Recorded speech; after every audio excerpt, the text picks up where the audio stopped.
I'd like to bring in the founder of On3, Shannon Terry. Shannon lives in Nashville, a place that I frequent often, home to many friends, and he has already built a couple of successful recruiting websites, Rivals and 247, sold them to Yahoo and CBS, made a ton of money, worked for CBS for a long time, did that long earn out, a couple years at Yahoo prior to that, and now he's started his third recruiting website, On3. Shannon, what's up, man? Welcome to the show. Hey, glad to be here. I want to delve into this NIL situation a little bit more, and you seem to be ahead of the curve. When did you decide to add this NIL top 100 and these valuations on On3? Was that from the jump, or is that something that took you a little while to come up with? No, it's the reason that On3 came about. We saw a conflation of so many different events occurring in college sports, and we knew it was a good time, and it was going to be an era of NIL. And so we started building the algorithm about 2 years ago. We've made small adjustments along the way, and we feel really good. The world of NIL is constantly moving and evolving, and so our algorithm has to move and evolve as well. But it's very interesting. Our algorithm, our NIL valuation is a projected annual value. It takes a look at the marketplace and what we think that athlete is worth, for the next 12 months. And so we've had a lot of success with it. Well, and I would imagine that a lot of these athletes are using this to their advantage. Have you heard much about that in terms of negotiating, in terms of bringing on sponsors? And because let's be honest, what happens now in recruiting is every school has a collective or collectives. And right. I have found that if you have more than one collective, it doesn't really help you, I think, because you're recruiting against each other. So Tennessee, where I went, has one big collective called Spire. It's very good, and they've brought in some great players. Yeah. And they are essentially negotiating with players, and they end up going to Knoxville or whatever school. Every school has their own collective. But do they use your valuations in those negotiations? Absolutely. We would, from the feedback that we get, we speak to all the collectives, we talk to the athletes. Our goal is we're trying to create an efficient marketplace. It's better for everyone involved if an athlete knows what their true value is. And for the most part, across the board, we've found that athletes, are using their roster value as a benchmark for collectives, and then their overall NIL valuation, as they get more into brand deals, larger brand deals. Now, there aren't many athletes that are, really doing these larger brand deals, but there'll be more in the future. Where are we now, and where will we be, let's say, 5 years from now? I'm looking at your list and your top 5 players in terms of NIL valuation, and this is what you deem them to be worth annually, as you said. Bronny James, $5.9 million. Livy Dunn, who is the gymnast from LSU, is number 2 on this list at $3.4 million. Caleb Williams is 3, the quarterback from SC. Arch Manning, who has yet to play a game, his valuation, despite a relatively small social media following, is just over $2 million. And then Travis Hunter, the corner/wide receiver who went with Dion to Colorado from Jackson State, is at $1.7 million. So you're looking at guys, and we saw this with Oscar Tshiebwe staying in school on the basketball side, right? Because he was making almost $2 million a year from NIL money when he wasn't guaranteed to be a first-round draft pick. Where are we going to be 5 years from now? Are we going to see guys with $10 million valuations? Well, I don't think so. I think I can explain this pretty easily. So if you look at where NIL is right now, the entire valuation, and you take a look at specifically college football and college basketball, the majority of the dollars, the value in those two sports is around what we call roster value. Okay, and the way roster value works is roster value is for the most part collective driven, and so it's not a very hard formula to figure out what these athletes are worth for this point. We extrapolate back from the overall collective marketplace. And so if you take all the collectives, all the money raised, all the money that's going to be deployed in college football over the course of this upcoming season, And then you build some just basic general management tools, where a quarterback's valued X more than a defensive end, more than a wide receiver, and so forth and so on. It's pretty easy to extrapolate back what the position values are worth if an athlete is at a certain school. For example, if Tennessee, for example, or XYZ school has a $10 million collective, and they're deploying $8 million over the course of the upcoming year, you've got really strong guidance on what the value of an athlete is worth from the collective for roster value at that school. Now, to this point, for those sports of college football and college basketball, the majority of overall NIL dollars has been around roster value through the collective. As NIL increases over the years, you're going to see a lot more big brand deals come in, and right now there's just not that many brand deals because there aren't that many known athletes.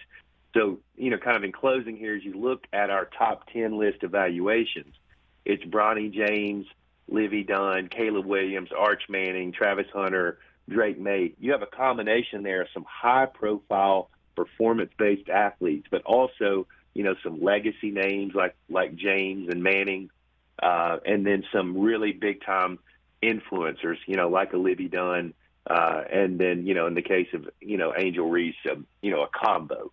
And so those two values put together, roster value and brand value, make up a valuation. And it will, and it's not that difficult to track if you've got the boots in the street and you do the work.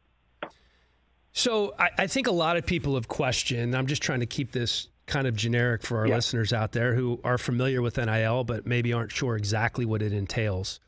You hear about some of these deals, say, for instance, Miami, where they were recruiting a player and literally couldn't deliver on what was supposed to be a $10, $11 million NIL deal. Then you hear about the $8 million deal that my alma mater, the collective Spire, put together for Nico Iamaleava, which I still struggle to say. That's really good, by the way. You did a good job. I try. He's from California and he's going to my school, so I wish I knew how to say Nico's last name a little bit better. But that's a real deal, right? So this is $8 million that was actually started getting paid while he was still in high school. California is one of the states where you can start paying kids when they're in school, right? Yeah, exactly. And that's a long-term deal. It's a 3 or 4 year deal. Now, what we're hearing now on the street is the days of the $1 million quarterback are over. Even at the college level, they will be rare.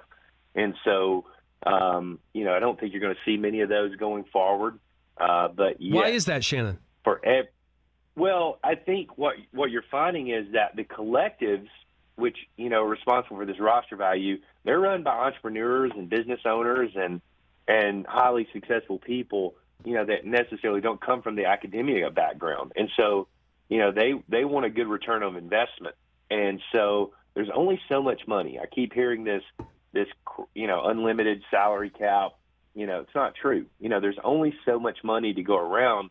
And what we're seeing is that the roster management of the schools working through the collectives is getting more efficient. So that money's actually going less to recruits. That number's, I think, going to be around 10% this upcoming year. It was 14% last year. And you're going to see more money going for kids to come back. You're going to continue to see a lot more money go to the transfer portal. That's what we're seeing now. So basically what you're saying is, I'm equating this to, let's just say an NFL, let's say an NBA owner who is paying a luxury tax. He's going over. He's paying for 3 years or going after a title. What you have in these collectives is you have a bunch of rich guys, alums, who are chipping in money to what is not a nonprofit. So there's no tax deduction generally, right? And so it's a passion play. Generally. Some of them are a little different. But it's a passion play for these guys, whether they're throwing in $10,000 or $100,000 or $1 million. After 3 years, if you're not winning, they're not seeing a return on the investment because their only return is winning, right? So there isn't the situation where this is going to last forever in terms of the same guy just delivering $1 million a year to the collective. unless you're winning.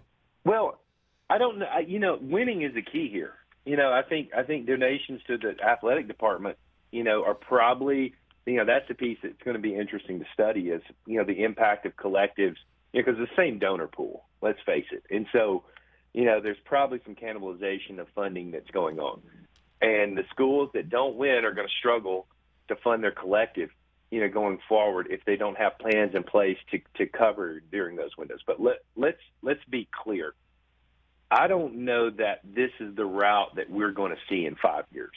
At some point in time, you've seen the study. Power 5, if you take scholarships and aid, the talent fee for a Power 5 football is 9% of total expenses. So your labor is 9%.